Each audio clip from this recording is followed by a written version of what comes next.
organization of desire, that sexuality of women, that which belongs to her, is taken away from her by men, and women are rendered as objects rather than subjects.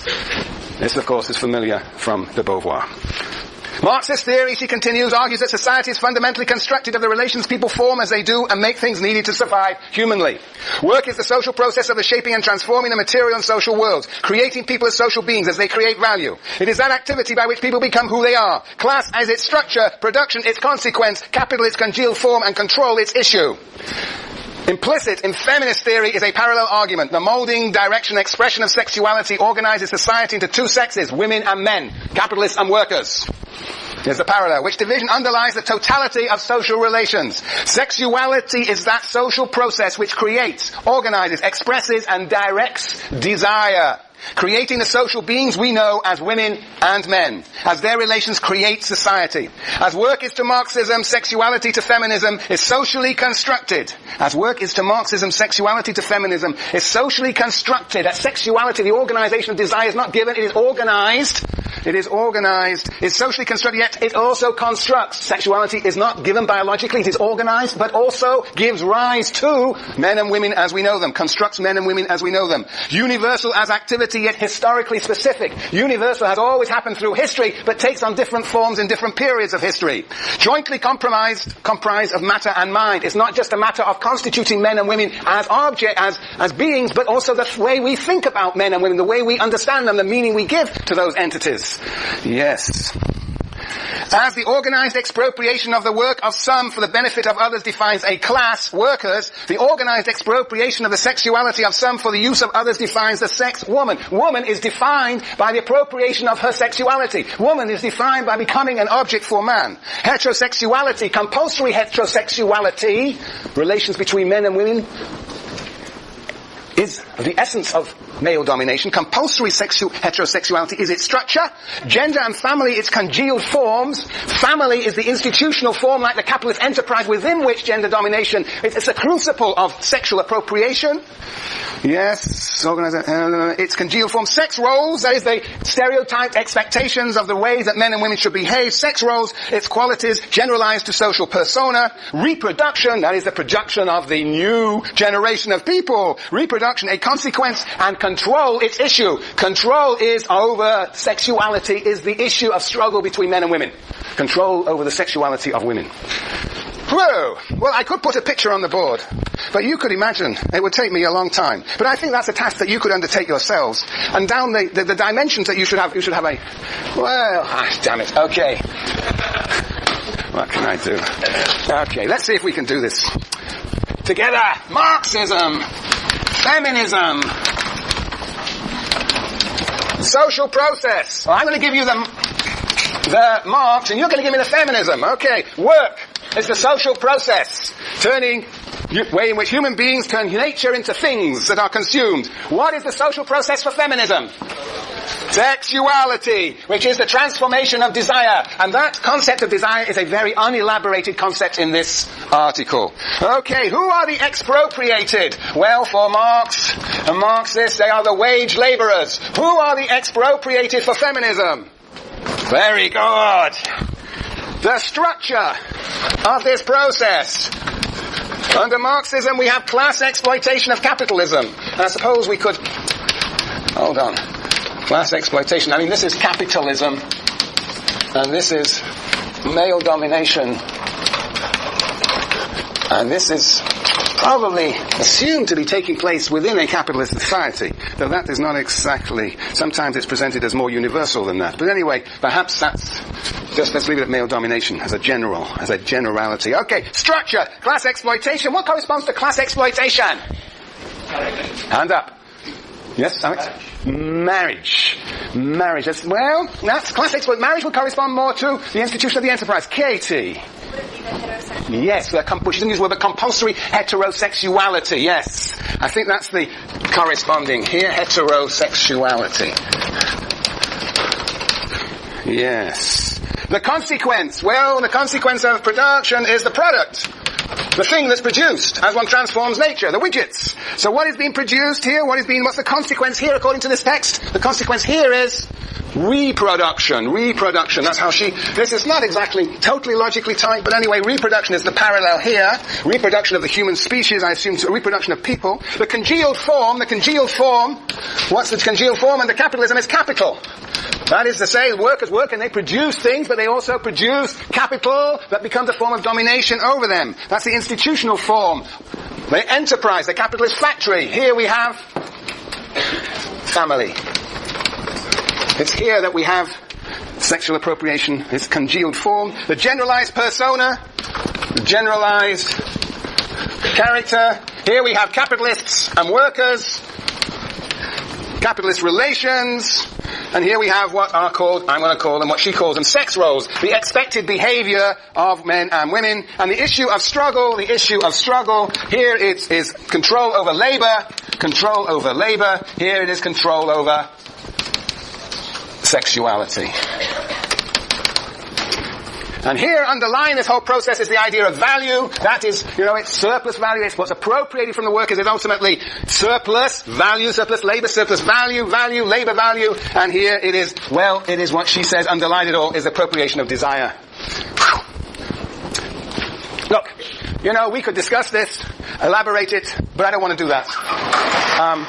What is important here is the parallels that she is drawing between Marxism and feminism. And the way that she is using Marxism to make plausible the idea that the relation between men and women is one in which one group men appropriates something from the other group women that is defining of their humanity, namely their sexuality. The analysis of this article is all rooted in the idea of sexuality appropriated one group from another.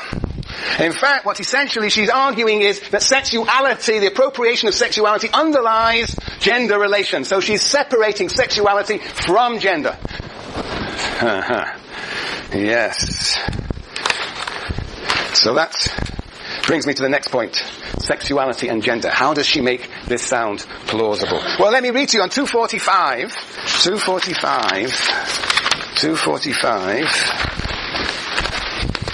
She says, in the second new paragraph on 245, she says, Conrad, where are you? There you are. Why don't you read it out? Second new paragraph on 245. Sexuality, then... Oh, you can do better than that. Sexuality, then, is a form of power. Gender, as socially constructed, embodies it, not the reverse.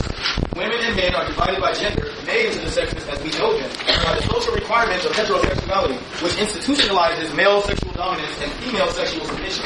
If this is true, sexuality is the linchpin of gender inequality. Very good. Sexuality is the linchpin of gender inequality. And so if you look at pages 243 to 245, what she's arguing is that sexuality underlies so many of issues that we normally think of in other terms. Where do we think of incest? Well, she says normally this is seen as a crime against the family, but incest involves the appropriation of sexuality by one person from another person. Abortion is seen in pro-choice, pro-life terms, but abortion is all about the control of female bodies.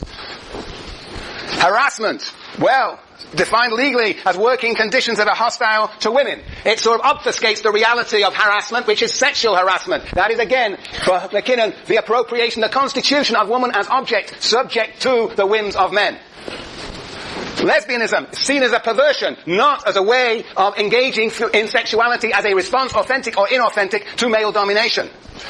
Pornography, an issue of freedom of speech, not the violation of the humanity of the imagery of women.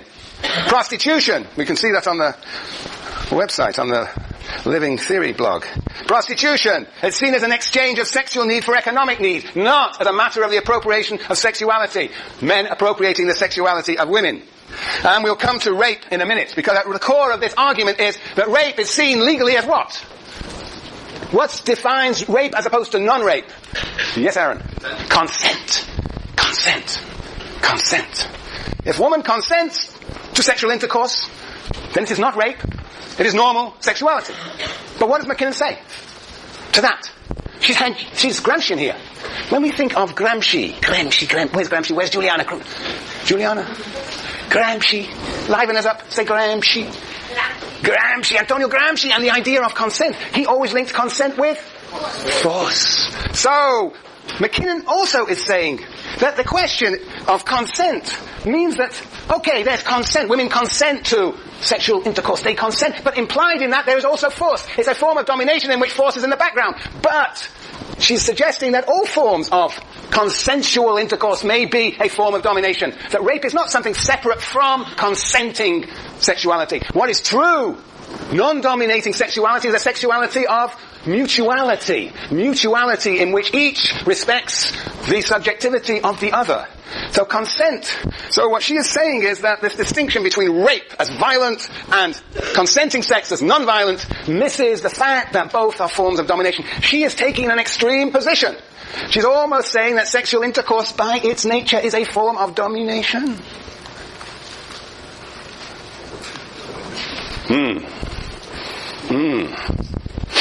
Yes. What does that remind you of? What does this remind you of? If one can move a little bit beyond errand number 2. Why does it remind you of Foucault? Because despite the fact that it's consensual, you're establishing what is normal, and you're establishing these power relations as normal through engaging in heterosexual intercourse. Yeah. It's that Foucauldian idea that domination is ubiquitous. Yes, Kristen? Well, I mean, just something short. Foucault says that you can consent to your own domination, basically. Yes. Of course, for Gramsci, the notion of consent is always linked to domination. Though for Gramsci, what is the difference for Gramsci? For Gramsci, there is a difference, right, from Foucault. Kristen, right? What's the difference? What does Gramsci have to say to Foucault about this question? Ariana? There's concessions, but there's also from below, the consent can lead to... I wish I could dance properly. Come on, you can do this. Yes, Gramsci, concessions. But guess what is really crucial, Anders? These things have regular society. In the end up there, but before there, how do we get there? War of position. There is the possibility of struggling on the terrain of hegemony. That consent there is a much more negotiated relationship in which there is always the possibility that the consent or the organization of consent can provide the foundations for struggle that would lead in a more emancipated direction. Right. Yes. But Foucault, no, he doesn't want to talk about that. It's domination. And this what MacKinnon's going to sound like. Well, that's the question. Does it sound like Foucault or does it sound like Gramsci? Well, you have to wait until 3:30. Or later. Yes, good. All right. So the point is that she's making here, the first point is that sexuality underlies social relations everywhere in society. And though we may characterize those relations in other terms, sexuality is there at the center, of course, particularly where we are talking about relations between quote men and women. Now, but she also talks about how sexuality is hidden in gender stereotypes. 242, she says. 242, yes. 242, second line from the top. 242, second line from the top. She says, contemporary industrial society's version of her, woman, is docile, soft, passive, nurturant, vulnerable, weak, narcissistic, childlike, incompetent, masochistic, and domestic. Made for childcare, home care, and husband care. Conditioning to these values permeate the upbringing of girls and the images for emulation thrust upon women. Women who resist or fail, including those who never did fit, for example, black and lower class women who cannot survive it, they are soft and weak and incompetent. Who cannot survive if they are soft and weak and incompetent. Assertively self-respecting women with ambitions of male dimensions are considered less female, lesser women. Women who comply or succeed are elevated as models, tokenized by success on male terms, or portrayed as consenting to their natural place and dismissed as having participated if they complain. Yeah. This is the gender stereotypes that she is talking about at that time. Yes. And then she also talks on 243, not just about the gender stereotypes, but gender socialization. She talks third line from the top. She says, gender socialization is a process through which women come to identify themselves as sexual beings, as beings that exist for men. It is that process through which women internalize, make their own, a male image of their sexuality as their identity as women. It is a process whereby they become themselves objects, recognize themselves as sexual objects for men. Yes. Do you want me to guess? I think it's Courtney. Well, I kind of have an issue because, like what you were saying before about domination within sex, and you can see that, isn't that kind of going like contrary to what you're saying here? Because she's like highlighting these stereotypes as like women as docile and what